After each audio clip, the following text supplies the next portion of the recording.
Hello everyone. So welcome to another video. In this video, we are going to talk about a very important topic, and this is related with alternate investment fund, or this is an important topic under the heading financial market. Okay. So let us understand the term alternate investment fund. So let us try to understand what is the meaning of alternate investment fund. ठीक है, जब आप alternate investment fund को समझने की कोशिश कर रहे हैं, यू कैन को relate it with know the word is alternate. So it may be an alternate to traditional funds. ठीक है, तो जैसे आपके ट्रेडिशनल इन्वेस्टमेंट व्हीकल या ट्रेडिशनल फंड्स जो आते हैं related with bonds, related with shares, उससे ये ऑल्टरनेट इन्वेस्टमेंट की बात कर रहा है. These are the alternate investment fund which are alternative to traditional investment fund in terms of bonds and shares. So bonds and shares are not alternate investment fund. They are kind of traditional saving mechanism. ठीक है, तो जब आप alternate investment fund की बात कर रहे हैं तो यहाँ क्या समझ रहे हैं, यहाँ पे it is a fund, alright, which is established or incorporated in India and which is privately pooled investment vehicle which collects funds from sophisticated investors.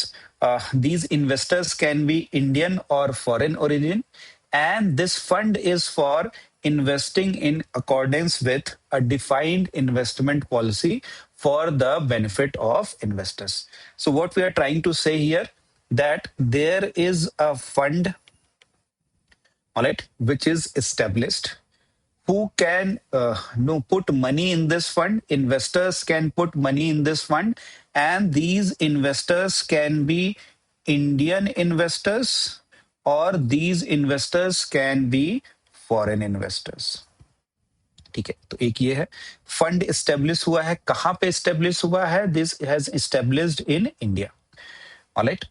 तो and it is collecting funds from Indian investors और foreign investors. तो एक privately pooled fund है, alright, and this is now going to invest in the different fields which are in accordance with the defined investment policy for the benefit of investors. So ये यहाँ पे different areas में invest करेंगे in order to get return. So this is what we are trying to mean when we are talking about alternate investment fund. ये एक privately pooled fund है जिसमें कौन पैसे लगा सकता है? इंडियन इन्वेस्टर्स के पैसे आ सकते हैं, फॉरेन इन्वेस्टर्स के पैसे आ सकते हैं, और ये पैसे, ये जो फंड बना हुआ है, it will invest in the different areas which are in accordance with the defined investment policy. So that is the one thing. Next is कि who regulates, who manages AIF? तो इंडिया में AIF are governed under the SEBI regulations. SEBI alternate investment fund regulation, ये govern करती है alternate investment fund को India में. यहाँ पे एक चीज बहुत इंपॉर्टेंट है कि since this is a privately pooled fund, alright, तो AIF does not include funds covered under SEBI mutual fund. Mutual fund में भी they try to pool funds. तो AIF is not including the funds which are covered under the semi mutual fund regulation. उसके लिए अलग regulation है, and SEBI collective investment scheme regulations. तो ये वाले भी fund is not coming under the AIF. तो ये दो चीजें ध्यान में रखेंगे. अनदर की फैक्टर्स, जो की पॉइंट्स आपको और जानने हैं, since this is the fund which is being established, इस can be established as trust. This fund can be established as company. This fund can be established as limited liability partnership और bodies corporate. अगर आप India की बात करो, जो majority of the alternate investment fund होते हैं, they are registered as trust, because वहां पे ज्यादा फ्लेक्सिबिलिटी आपको मिल जाती है. Another important thing is these AIFs are privately pooled funds, so they are not allowed to take public money. ठीक है. So they are not permitted to make an invitation to the public to subscribe its securities. ये चीज ध्यान रखिएगा. They are privately pooled fund. Another important thing is that each scheme, each fund जो होगा of AIF, उसकी minimum corpus होती है, and that is as per the SEBI regulation, it is minimum fund corpus is 20 crore. ठीक है. And दो individual investment होता है उस फंड का जो आप कंट्रीब्यूशन करते हो, that minimum is 1 crore rupees. Now these alternate investment fund, they are of 3 categories: category 1, category 2 and category 3 AIF. Alright. तो ये एक इंपॉर्टेंट एरिया है जहां पे प्रीलिम्स के कई से क्वेश्चंस आते हैं. सो कैटेगरी 1 एआईएफ हम जब बात करते हैं तो what are these funds? So these are the privately pooled fund जो किसमें इन्वेस्ट करते हैं. तो दीज कैटेगरीज की हम जो बात कर रहे हैं, they are defined in terms of from know कहां पे वो इन्वेस्ट कर रहे हैं. जो प्राइवेटली पूल्ड फंड आपने लिया है, where they are investing. So category 1 की बात करें तो they are investing in startups और अर्ली स्टेज वेंचर और सोशल वेंचर्स, एसएमईज और infrastructures or other areas which are considered socially and economically desirable by the government. जो भी ऐसे areas जो socially and economically desirable हैं, वहां पे जो इन्वेस्ट कर रहे हैं, they will be labeled as category 1 AIF. इनके एग्जाम्पल्स क्या क्या हो जाएंगे? These examples become important because they may ask in the prelims examination which are the examples of category 1, category 2 और category 3 आईएफ. यहाँ पे वेंचर कैपिटल फंड और angel funds हो सकते हैं, small and medium enterprise funds, social venture, social impact funds, infrastructure funds, social situation funds. All these funds are the example of category 1 AIF.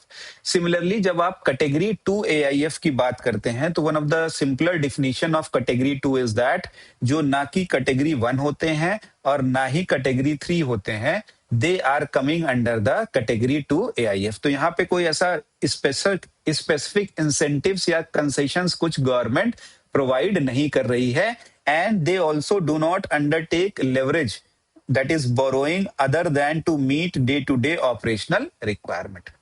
तो they are neither the category 1 or they are neither the category 2. यहाँ पे क्या क्या examples हो जाएंगे? Real estate funds, private equity funds, date funds, funds of funds, alright, and any other funds which is not coming under the category 1 और category 2, category 3 funds. ठीक है.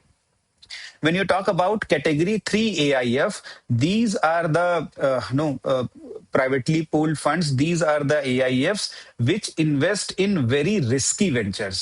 ठीक है. तो वहां पे रिस्क भी बहुत ज्यादा होता है, एंड रिटर्न्स, जो पॉसिबल रिटर्न है, they are also of very higher nature.